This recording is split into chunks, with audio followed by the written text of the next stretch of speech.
On this session, what we're going to be talking about is inflation. Now, we all know that inflation is the hot topic, especially since effectively January 2022 or even earlier, December 2021. And what we're going to do is elaborate a little bit on what is the cause of inflation and how is it measured. But before I go into that, please note that obviously besides YouTube, I've got Instagram channel also. I've got several books on Amazon. I'm running workshops and seminars for all levels, whether you're a beginner trader, whether you're intermediate or advanced, covering all the subjects in detail. 35 years plus experience at the top tier banks in Wall Street and in the UK. I will be able to cover and engage with you on foreign exchange, obviously crypto, indices, commodities, stock markets, fundamentals, how markets work, and economics, macroeconomics. So you're going to get exposed to a top level industry executive, which is very difficult to engage with, or anyone for them to leave their high podium seat in Wall Street or the City of London to come and teach Joe Public some basics and fundamentals regarding trading and how to trade in different market environments, whether it's a bull market or bear market. But this particular topic we're going to be discussing in this session is inflation.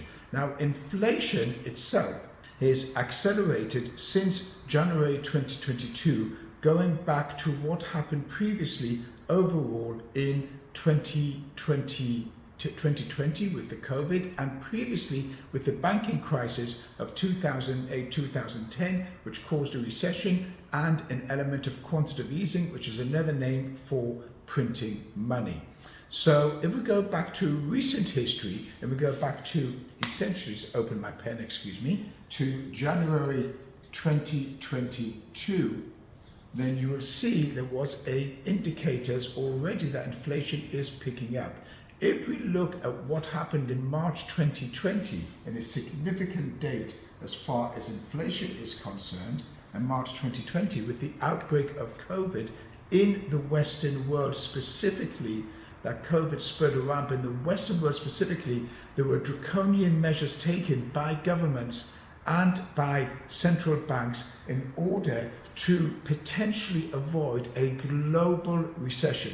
March 2020 onwards came the famous, in Europe and in America, came the famous lockdowns. Now, those lockdowns actually started, if you remember, in South Korea. So when the Chinese flu or COVID or Corona or whatever other title you want to give it started back in 2021 in China, Wuhan province in China, then the first lockdown was actually South Korea.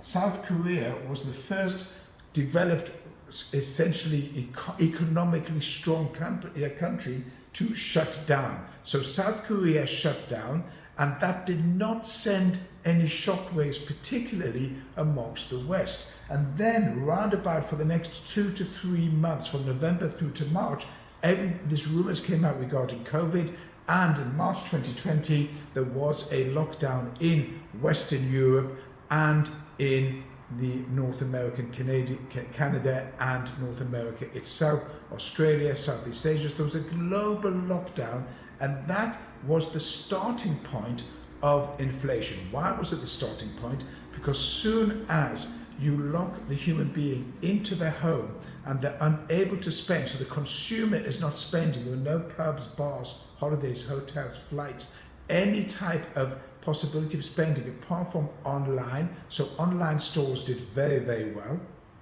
Anyone who had an online presence did very well. And also online companies providing online services like Zoom did very, very well as also. So in March 2020, for the next year and a half, there were on and off lockdowns, some longer than others, depends on the outbreak of the coronavirus at the time. Coming all the way through from March 2020, if you break it down all the way through to essentially December 2021, there was little inflation, but there was a release of the lockdowns, and as a result of that, people now were leaving their homes and spending money. The main issue that drives inflation, and this was the main issue at the time was an economic concept called supply demand. And it's quite simple. When supply is up and demand is down, then prices will fall. Conversely, when supply is down and demand is up, then prices will rise. And that's essentially what happened as a result of the COVID corona global pandemic. What happened was you had the consumer or the individual, the human being, being released from their home as a result of the lockdown. Lockdown down is now lighter, and people go out and spend that money. Spend what money? What are they spending? Well, they're spending all of the dollars and all of the pounds and the yen and the euros that were given by the central banks or the governments to the individuals to support them during the global lockdown, because businesses were obviously restrained and other aspects of the economy were also contracted. And as a result of that, a load of money was paid into the consumers' bank accounts, but they had nowhere to spend that money. And once the lockdown was released and the consumer came out, they took all of that government money, which was trillions spent on the consumers in Europe, UK, the US continuously, and they went to go and buy what? The Louis Vuitton bags or their Rolex watches, and therefore demand for luxury goods and all goods went through the roof, and the supply was still limited because factories had essentially been locked down. And as a result of factories being locked down, there was no supply, therefore prices kept rising. As a result of that, what did you have? Inflation. But inflation was not yet being reported until January 2022. Now, what happens is that Biden and his administration and everyone else wanted to find an excuse and blame someone for this rise in 2022 of inflation. So they decided to blame Putin, because Putin invaded Ukraine. So when Ukraine was invaded, or the Ukraine-Russia war, then oil prices shot up. So Biden blamed Putin for the rise in inflation. It was actually already there previously, the ingredients in the foundation, via the giveaway that the governments had given over to the consumers over the previous 2 years. Subsequently, supply is still low. Russia war now aggravated what was going to be a further basis of inflation, and you put them together, you have rising inflation over the last 2 years. And the main measure of inflation for this particular session we're going to be discussing is CPI, which stands for Consumer Price Index, and that is retail measure of inflation. Okay, so the retail measure of inflation is CPI, and that comes out once a month.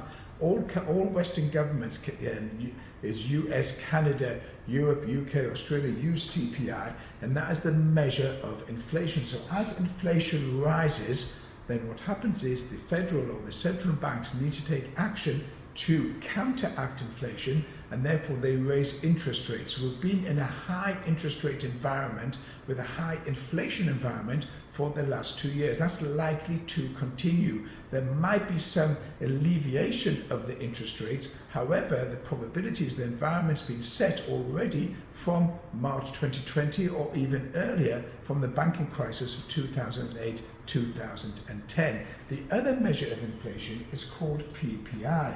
PPI is Producer Price Index, and that is manufacturing inflation. So the question is, where does manufacturing inflation come in? Well, that is the cost of production of the goods. And as the cost of production of the goods feeds through to CPI, so a higher PPI leads to a higher CPI, therefore you've got to keep an eye on both of them to see what is the outlook for interest rates as regards central banks. If you need to know more or want to know more, then you can join the workshops that I run, which are run for an hour and a half on inflation and how to contend with them overall in a global trading environment. Again, you can subscribe to the channel, you can subscribe to Instagram, and you can join the workshops and the seminars, or you can look on Amazon for the books regarding finance and trading, which are available from Mayor Walensky. Have a great day. Catch you later.